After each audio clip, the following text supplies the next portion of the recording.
আসসালামু আলাইকুম। হঠাৎ করে আমার বন্ধু নূর এবং হাফেজ আবু রায়হান তারা অসুস্থ হয়ে যায়।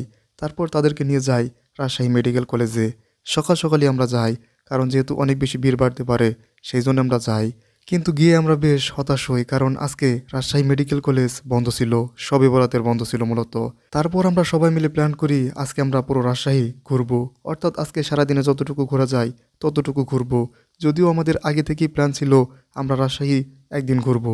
এরপর আমরা রাজশাহী মেডিকেল কলেজ হাসপাতাল থেকে চলে আসি আইবাদে। আমরা এর আগেও আইবাদে এসেছিলাম, কিন্তু তখন এসে দেখেছিলাম এখানে অনেক বেশি লোক এসেছে। কিন্তু আজকে আমরা খুব বেশি লোক দেখতে পেলাম না, কারণ আমরা সকালে এসেছিলাম এবং আজকের পরিবেশটাও অনেক সুন্দর ছিল। শীতের সকাল ছিল, তার উপর এখানে মানুষ ছিল না, দেখতে বেশ সুন্দর লাগতেছিল। আবার পানিও কমে গেছে। এর আগে যখন এসেছিলাম তখন অনেক পানি ছিল, আইবাদের চারদিকে পানিতে থই থই করতেছিল। আমরা এখানে এসে খুব বেশি মানুষ দেখতেছিলাম না, সেজন্য মনে হচ্ছিল এটা আমাদের পৈতৃক জমিদারি এবং এই আইবাদটি আমাদেরই এবং আমাদের জন্যই যেন আজকের দিনের জন্য তৈরি করা হয়েছে। সেই জন্য আমরা সবাই মিলে আজকে নিজের ইচ্ছা মতো ছবি তুললাম, ভিডিও করলাম এবং কি ঘুরলাম। আর হয়তোবা লক্ষ্য করতেছেন কি পরিমাণ বাতাস ছিল। এই বাতাস যখন গায়ে লাগতেছিল সত্যিই মনের ভেতর একটা অন্যরকম অনুভূতি লাগতেছিল। আমরা এই আইবাদের উপর বেশ কিছুক্ষণ দাঁড়িয়ে থাকি এবং বসে থাকি।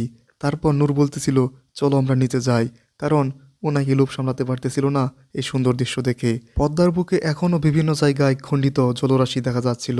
কোথাও কোথাও একটু বেশি জলরাশি, কোথাও কোথাও একটু কম জলরাশি, আর মাঝখান দিয়ে এরকম চর পড়েছিল।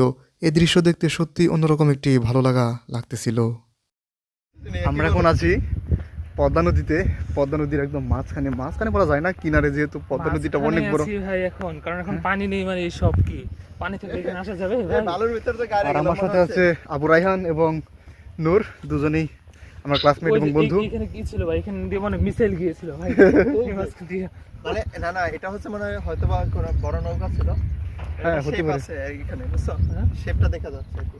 হ্যাঁ হ্যাঁ হ্যাঁ হ্যাঁ, ঠিক আছে। তো এটার মনে হচ্ছে আল্লাহর নৌকার একটা সৃষ্টি প্রতীকী। প্রকৃতি কতটা সুন্দর সামনাসামনি না দেখলে বোঝা যায় না। এর আগে এসেছি, হয়তো আপনারা ব্লগে দেখেছেন, কিন্তু এইরকম অনুভব মানে করি নিচে নামিনি। বা আজকের প্রকৃতিটা এত সুন্দর সূত্রের যেটা একটা বলার প্রমাণ বাহিরে, খুঁজে পাইলাম। অনেক এই যে বেশি ভালো লাগতেছে। পিচ্ছিল জিনিসের উপর যে হাঁটা যায় না, ঠিক আছে? আচ্ছা, এটার মনে হচ্ছে এই যে নূর বালুর ভিতর দিয়ে নূর হাঁটা নূর যায়। বলো কেমন লাগতেছে তোমার এখানে? হ্যাঁ, আলহামদুলিল্লাহ একটা নতুন অভিজ্ঞতা, আসলে নতুন একটা জায়গায় আসছি, খুবই ভালো লাগতেছে। আর বিশেষ করে নদী তো, নদীর এই যে স্রোত, মনে হচ্ছে সমুদ্রে পারে আছে, এরকম একটা হ্যাঁ, ভাব কিন্তু আছে, একটা সমুদ্র সমুদ্র ফিল আছে। শান্ত হাওয়া একটা। ঠিক আছে, আর খুব বেশি শরীরে মানুষ লাগছে। নেই, সবচেয়ে বড় কথা হচ্ছে কি, মানুষ থাকলে এত বেশি ভালো লাগতো না। মানুষ তো কম আছে, হ্যাঁ, সেই জন্য আরো কোলাহল মুক্ত এবং একদম নীরব পরিবেশ, সেই জন্য আমরা সকালে এসেছি। খুবই শান্ত। রায়হান কেমন লাগছে? আলহামদুলিল্লাহ, শুকরিয়া আল্লাহর কাছে অনেক, যে আল্লাহ তাআলা তার নিয়ামতগুলো দেখার মতো দুটো চোখ দিয়েছেন। আর এত সুন্দর সুন্দর নিয়ামত যে দেখলে শুধু দেখতে ইচ্ছে করে। ওই দেখো দুইটা বক কত সুন্দর করে মাছ ধরতেছে। মাঝে মধ্যে ইচ্ছে করে এমন বক হয়ে যেতে পারতাম, মাঝে মধ্যে ইচ্ছে করে পাখি হয়ে আকাশে উড়াল দিতে পারতাম। বেশ ভালো লাগতো কিন্তু দুনিয়ার দৃশ্যগুলো দেখতে। ভাই ওই সাইডে তাকায় না, ওইখানে জোড়া কবুতর আছে। ওই সাইডে দেখো ভাই, জোড়া কবুতর ওইখানে নাকি ওই যে এই যে জোড়া কবুতর দেখা যাচ্ছে মারামারি করতেছে। চলে আসো। নূর আছে মানে আমাদের কোনো ভয় নাই, ভাই আছে, রাজপথ ছাড়ি নাই। নদীর মাঝখানে আমরা আবারও এই নদীর কিছুটা জলধারা বইতে দেখলাম এবং সেখানে দেখলাম বেশ কিছু নৌকা বাঁধা। তারপর আমরা সবাই সেই নৌকায় উঠলাম। নৌকায় উঠেও আমরা বেশ কিছুক্ষণ ছবি তুললাম এবং ভিডিও করলাম। যদিও আমরা পদ্মা নদীতে এসেছিলাম, কিন্তু আমাদের মনে হচ্ছিল আমরা যেন সমুদ্র সৈকতে এসেছি, সেরকমই আমরা ফিল পাচ্ছিলাম। কারণ দেখুন চারপাশের অবস্থা কতটা সুন্দর। এখানে বাতাস বইতেছিল, সমুদ্রের মতো বালি ছিল, মাঝখানে মাঝখানে এরকম পানির ধারা দেখা যাচ্ছিল। সামনে এরকম আমরা আরো একটি পানির ধারা বইতে দেখি এবং সেখানে যাই। আবার এই নদীর পাশেই দেখছিলাম বালিগুলো ভেঙে ভেঙে পড়তেছিল, একটু পরপরই বেশ বড় বড় চাপ পড়তেছিল এবং বড় বড় শব্দ হচ্ছিল। যদিও ঘটনাটি একটু ভয়ঙ্কর ছিল, কিন্তু আমাদের দেখতে বেশ ভালোই লাগতেছিল। রায়হান কার নাম লিখছো বলো? টি টি প্লাস কি আবার টি কি? তোমার নাম তো টিতে না? মজা মজা। পাথরে লিখো না নাম, মুছে যাবে। বালির উপর লিখো না নাম, ধুয়ে যাবে। হৃদয়ে লিখো নাম, রয়ে যাবে। হ্যাঁ, উপদেশ দিলাম আর কি। আমি না আসলে গুড অ্যাডভাইস। নামাতে পারো তুমি? লাভাতে পারি না তো খুব বেশি। এখানে নূর কি লিখছে এগুলো? লাভা গাছ গার্লফ্রেন্ডের জন্য নাকি? না ভাই, দেখি তাহলে কি আমার লিখি। গার্লফ্রেন্ড হচ্ছে শৈশবের গার্লফ্রেন্ডই। কি দেখি, কি শৈশবের গার্লফ্রেন্ড? ও আচ্ছা, সে আন্দাজ করুন তো উনি কি লিখছেন, শিবির। আচ্ছা আচ্ছা আচ্ছা, এই যে হচ্ছে আমার গার্লফ্রেন্ড। শিবির, শিবিরের লিডার আমাদের ক্লাসের নূর হোসেন। আমরা এখানে বালির মধ্যে নানান জিনিস আঁকিবুকি করতে থাকি, মানচিত্র আঁকতে থাকি। এমনকি নূর তার সংগঠনের নাম লিখতে থাকে, হাফেজ আবু রায়হান তার সম্ভবত প্রিয় মানুষের নাম লিখতে থাকে। এরকমভাবে আমরা নাম লিখি।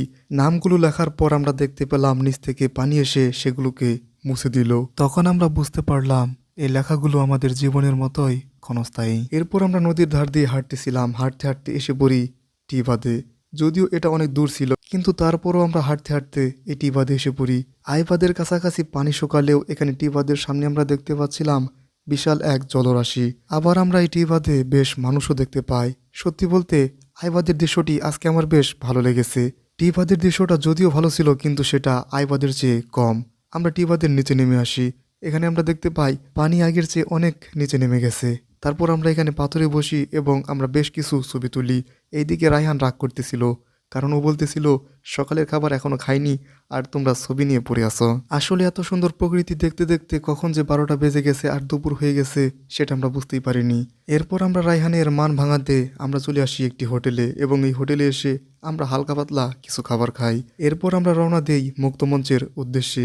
আজকে আমাদের গন্তব্য, আমাদের সামনে যা পাবো তাই দেখব। আর এই যেই পাশে দেখতে পাচ্ছেন ওটি কিন্তু ছিল চিড়িয়াখানা। যদিও আমাদের সেই চিড়িয়াখানায় আজকে যাওয়া হয়নি, তবে আরও একদিন সেখানে ঘুরে দেখাবো।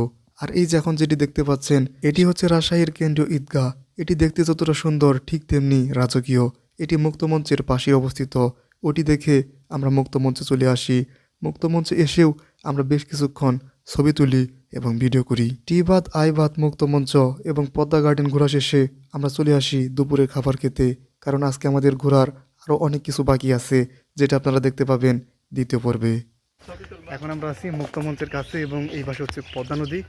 এখন শুকিয়ে গেছে যদিও, কিন্তু যখন পানি আসে তখন একদম পানিতে টইটম্ব করে। আর এইদিকে তো দেখতেই পাচ্ছেন সেই সকাল থেকে আমরা ঘুরতেছি, আমি, নূর এবং হাফেজ আবু রায়হান। কেমন লাগছে এতক্ষণ ঘুরতে ঘুরতে? ইনশাআল্লাহ ভালো, তবে ভাইকে যেন কি ডিস্টার্ব করতেছে, মাঝে মাঝে খালি টুং টুং শব্দ হচ্ছে। কে কে কে কে হাফেজ? আলেম মানুষ। আরে কে আর ফোন দেয় তো? আমার ভাবি ডাকতেছে। হ্যাঁ বলো। এই কে তো ফোন দেয়? ভাবির কেয়ার করার, কে নক করে বলো? ভাবি কেয়ার করে তো ভাইকে অনেক। তা তো বোঝা যাচ্ছে খুবই। দেখো না, ফাজলামো করে ভাই তো সবাই কিউট হয়ে যাচ্ছে, দেখছো কেন হচ্ছে বুঝো না? বিশুদ্ধ তো আছে তো।